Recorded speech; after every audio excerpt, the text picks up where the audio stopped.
Hi friend, good morning. তো একদম সকাল সকাল দেখো স্নান করে নিয়েছি, আর আজকে আমার নতুন ভিডিওর সাথে তোমাদের সবাইকে ওয়েলকাম। তো তোমরা দেখতে থাকো আজকের পুরো দিনটা কিভাবে কাটাই। তো এই যে সকাল সকাল একদম বৃহস্পতিবার স্নান করে পুজো দিতে চলে এসেছি। তো প্রত্যেক বৃহস্পতিবারে আমি আগে পুজোটা দিয়ে নিই, তারপর আর কি ঘরের সব কাজকর্ম করি। এই একটা দিনই একটু ভোরবেলা ওঠার চেষ্টা করি আর কি। তো যাই হোক, চলো এখন পুজো টুজো দিয়ে তোমার রান্নাঘরে চলে আসলাম। ঈশানকে সকালে একটু দুধ রুটি খাইয়ে দিয়েছিলাম। তো আর এখন এই যে শাক ভাজা আর ভাত করব। তো সেজন্য আমি তাড়াতাড়ি করে একটু পেঁয়াজ কুচিয়ে নিচ্ছি। তারপর যেহেতু রান্নাবান্না করে ওকে নিয়ে এবার স্কুলে যেতে হবে, আর যতই তাড়াতাড়ি উঠি না কেন, যেহেতু শীতকাল, তো এত তাড়াতাড়ি দিনটা শেষ হয়ে যায়। উঠতে উঠতে সেই মানে কাজ করতে করতে কখন যেন 11টা বেজে যায়, এরকম একটা ব্যাপার। তো যাই হোক, মূলো শাক ভাজা করব। তো এই যে এই রসুনটা আর পেঁয়াজটা আমি দিয়ে দিলাম। এবার লঙ্কা আর এই শাকটা দিয়ে দেবো। তো এগুলো এদিকে কুকারে আমি ঈশানের খিচুড়ি বসিয়েছিলাম। তো এই যে ওর খিচুড়ি আর ডিম সিদ্ধ রেডি। এখন ওকে এটা খাইয়ে দেবো, এটা খাইয়েই ওকে স্কুলে নিয়ে যাব। এদিকে শাকটা আস্তে আস্তে ভাজা হতে থাক, আমি একটু গ্যাসটা স্লো করে দিয়ে গেলাম। তো দিয়ে ওকে খিচুড়ি খাওয়াতে চলে আসলাম। আর ওকে খাওয়াতে গেলে কম করে 1 ঘন্টা, মানে এরকম আর কি দুষ্টুমি করে করেই ও খাবে সারাক্ষণ। এই যে গাড়িতে বসে দেখো দুষ্টুমি করছে, ওকে আমি খাইয়ে দিচ্ছি। তো এরকম টাইম নিয়ে নিয়ে ওকে খাওয়ালে পুরোটা খেয়ে নেয়, সেজন্য চেষ্টা করি আর কি টাইম নিয়ে খাওয়ানোর। তো ফ্রেন্ড, দুপুরবেলা একটু রিলস টিলস বানিয়ে নিলাম, আর এদিকে ঈশান ঘুমিয়ে পড়েছে। ওকে খিচুড়ি খাইয়ে দিয়েছিলাম, ও খেয়ে দিয়ে ঘুমিয়ে পড়েছে। তো এখন আমি চুলদারটা চেঞ্জ করব। চেঞ্জ করে রান্না করব, কারণ আজকে মানে আমার ভাসুর মানে দাদাভাই বাড়িতে গেছিলো। তো 15 দিনের জন্য তো বাড়ি আজকে আসছে।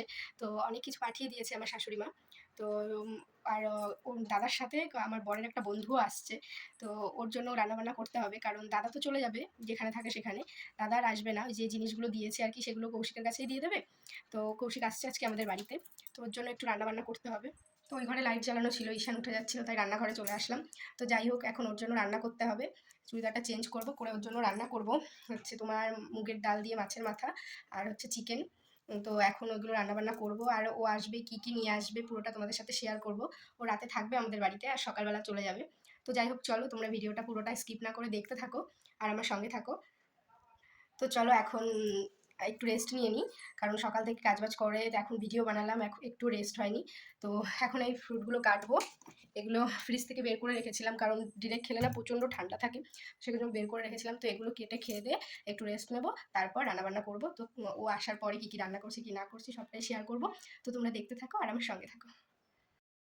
তো ফাইনালি দেখো ও চলে এসেছে, আর কত কিছু নিয়ে এসেছে একটা বড় ব্যাগে। তো আমি ওকে জিজ্ঞাসা করছিলাম, কলকাতায় খেয়ে দিয়ে তো আরও মোটা হয়ে গেছো ভাই? তো ও বলছে হ্যাঁ, অনেক মোটা হয়ে গেছি। তো যাই হোক, এই ক্রিমগুলোও আনতে দিয়েছিলাম, এগুলো মোদি কেয়ারের। তো এগুলো এখানে পাওয়া যাবে না হয়তো, গেলেও আমি জানি না যে কোথায় পাওয়া যায়, হয়তো খুঁজতে হবে অনেক। তো এই জন্যই বাড়ির থেকে নিয়ে আসলো। আর এই ফেস ওয়াশটা না এত ভালো, আমি 3 মাস ইউজ করার পরে এই যে আরেকটা নিলাম, মানে 400 টাকা নেয়। তো 3 মাস চলে যাবে হামেশায় একা ইউজ করলে। তো যাই হোক, এত ভালো ফেস ওয়াশটা, খুবই ভালো।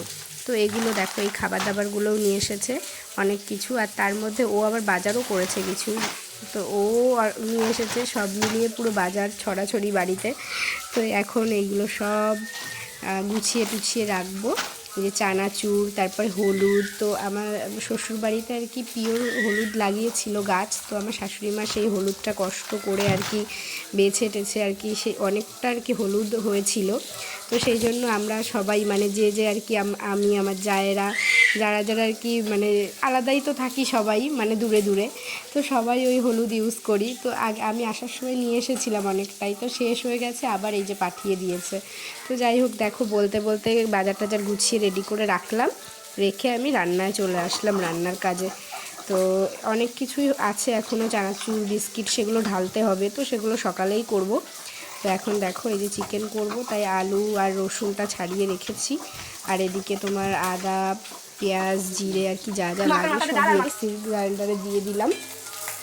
তোমার রেডি করে, আর তো এই যে চিকেনটা পরিষ্কার করে ম্যারিনেট করে আর কি ফ্রিজে ঢুকিয়ে দিয়েছি দই টই দিয়ে নিচ্ছি। আর এদিকে আমি পেঁয়াজ আদা রসুন সব ভেজে নেবো লাল লাল করে। আর এখানে দেখো এই যে ডাল মাছের মাথা দিয়ে তাড়াতাড়ি করে রান্নাবান্নাটা শেষ করি। তাড়াতাড়ি করলাম অনেক রান্নাবান্না। এদিকে দেখো আমি দুটো কড়াই হয়ে গেছে আর বসিয়ে দিয়েছি। ঘুম হয়নি, এখানে ডালটা ভেজে নিচ্ছি আর ওই পাশে মাছের মাথাটা ভাজা হচ্ছিল তাড়াতাড়ি করার। আমি আগে থেকেই করে রাখতে পারতাম, বাট সব কিছু আর কি আনা ছিল না বাজার। এরকমই তোড়জোড় চলছে রান্না। দই দিয়ে নুন হলুদ আদা পেস্ট এই সমস্ত সব কিছু দিয়ে ম্যারিনেট করে রেখে দিয়েছিলাম ফ্রিজে 10 মিনিটের মতো। তো এখন রান্না করে নেবো এটা। তো চলো তোমরা দেখতে থাকো ভিডিওটা।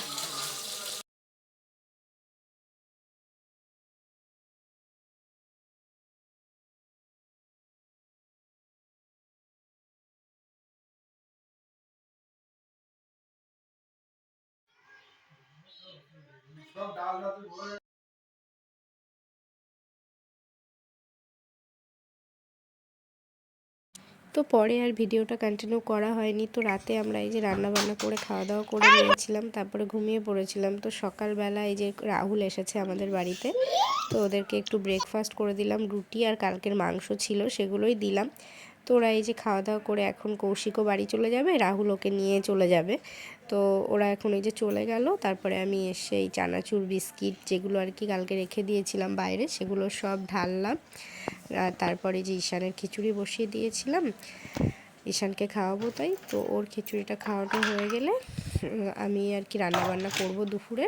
আর সকালে যা যা করেছিলাম সব কিছু খাওয়া দাওয়ার পরেও এখনও কিছু কিছু আছে, তো ওগুলোই খেয়ে নেবো। চলো টাটা বাই বাই, দেখা হচ্ছে নেক্সট ব্লগে। ততক্ষণ তোমরা ভালো থেকো সুস্থ থেকো আমার সঙ্গে থেকো। আর যদি ভিডিওটা ভালো লেগে থাকে তাহলে লাইক কমেন্ট শেয়ার করে দিও। সো চলো বাই বাই।